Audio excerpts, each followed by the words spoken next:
آکسا چیه؟ چرا گریه میکنی؟ پلیس اومدن منصور رو با خودشون بردن. خب این که خبر خیلی خوبیه. مگه تو همیشه همینو نمیخواستی؟ خودم هم نمیدونم که چی میخوام. تا وقتی که منصور بود آرامش تو زندگیم نداشتم. الانم که نیستش بازم آرامش ندارم. خیلی احساس تنهایی میکنم. کافیه دیگه آکسا. به دخترت فکر کن. داره بزرگ میشه.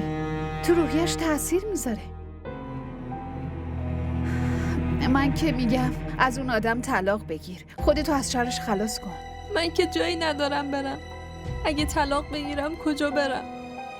یه کاری کن. بیا خونه ما. میدونی که بعد از رفتن من مامان تنها میشه. اینجوری هم مامان تنها نیست، هم تو یه سرپناه داری. باشه بهش فکر میکنم. فکر نکن آکسا. عمل کن. یه چیز دیگه. لازم نیست دیگه از منصور بترسی. من و شهزاد همیشه کنارتیم. باشه. پس تو با داداش شهزاد حرف بزن که یه وکیل خوب برام پیدا کنه. همین امشب حرف میزنم. خب خدا رو شکر دخترم، این که خیلی خوب شد. منصور واسه یه مدت طولانی زندانه. بیچاره آکسا از کتک خوردن و اذیتاش راحت شد دیگه. واقعا نمیدونم خانوادش تو اون پسر چی دیده بودن آخه. مامان، راستش من به آکسا گفتم بیاد اینجا زندگی کنه، پیش شما. وقتی از اینجا برم حداقل خیالم راحته که تنها نیستی. تو که حرف دل خودم رو زدی دختر. این خیلی خوب میشه. ولی اون راضیه با من زندگی کنه؟ آره مامان راضیه. فقط میگفت با شهزاد حرف بزنم یه وکیل خوب براش پیدا کنه که از شر منصور خلاص شه. پس دخترم هر چه زودتر با شهزاد حرف بزن. امشب باش حرف میزنم. خوب شد. اگه یه دخترم میره 2 دختر دیگه میاد باهاش پیشم. عزیز دلم. شهزاد لطفاً اگه میتونی مشکل آکسا رو حل کن. اون خیلی دختر خوبیه. کسی رم نداره. اگه این مشکل رو حل کنی خیلی لطف میکنی. چون شوهرش تو زندانه.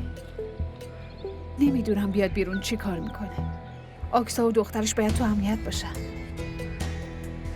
میترسم بفهمه خونه مادرم و بیاد اینجا و جنجال بپا کنه. خیلی آدم خطرناکیه. خداحافظ.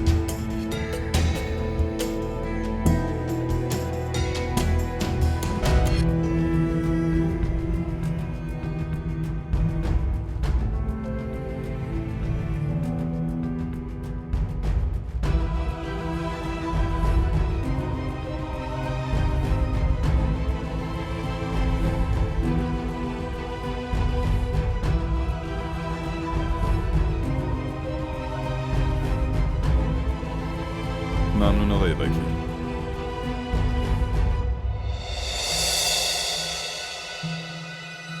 آکسا، آقای وکیل گفتن که تو 2 جلسه همه چی تموم میشه.